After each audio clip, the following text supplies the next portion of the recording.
Assalamu alaikum wa rahmatullahi wa barakatuh. Sunana Sayyida Sadiya Haruna ne, haifaffiyar 'yar Maiduguri ne. Wannan bidiyon ina yin shi ne zuwa ga Commissioner of Police na Nigeria gabaki daya. With due respect, sir, maybe you are aware of what is happening, kuma maybe you are not aware. A matsayinmu na 'yan Najeriya idan mun gani abu ko manyoyinmu ya kamata mu yi alatin ɗinku ku sani. Ni korafina anan a matsayina na 'yan Najeriya shine ranka ya daɗe abin da yake faruwa a garin Kano bai yi ba. Na menene? Na idan ka je kowani police station sai ka ga mata da maza a cike ana unnecessary case. When I say unnecessary case, sai ka ga wancan wai yana case da wancan saboda ya mishi saki, wancan yana case da wancan wai saboda an mishi habaici a social media. Na yi zaman Lagos, na yi zaman Maiduguri, sannan na yi zaman Kano. Wallahi ban taba kalla ana yin wannan unnecessary case a Maiduguri ko Lagos ba.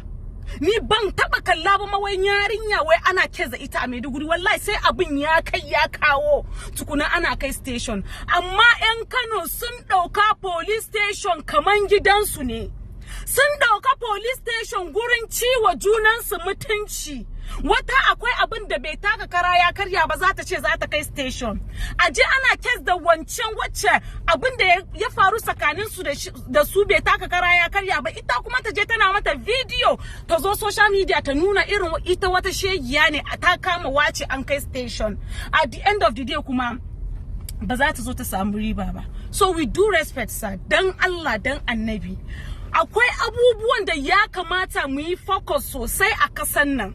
For example, Maiduguri muna da matsalan wuta, muna da matsalan tsaro da dai sauransu. Na san wasu jihohi ma kamar irin su Kano da Lagos da dai sauransu su ma suna da matsalan su. Dan Allah, we should concentrate akan matsalolin kasanmu ba akan 'yan balaja'un nan ba. Abin nan ya dade yana raina, wallahi zan faɗa, amma sai yau na faɗa. Kuma na faɗa abin nan ne with full confidence saboda ni ma ya taɓa faruwa da ni. Ina da 24 years old, na je garin Kano. Yanzu da nake muku magana ina da 26 years old. Ina 24 years old, na yi girman Lagos da girman Maiduguri. Ban taɓa zuwa station ba, amma a ranar san da wata ta kai ni station wai ni na zage ta a social media. Kuma wallahi tallahi ba haka bane. Aka ci min mutunci na har aka so in kwana. Da DPO ya gane ina da gaskiya, na fita gaskiya, sai ya mata wayo ta tafi gida tukuna, ni kuma na tafi gida. Wannan abun bai kamata ba. Dan Allah dan Annabi, manyan polisawan mu ku yi kokari ku dinga sanin irin case din da za ku dinga karba.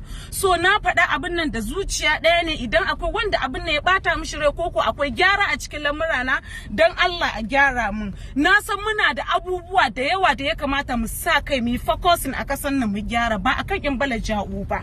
Most especially mutanen nan, 'yan matan nan masu fada a social media, masu habaicin nan. To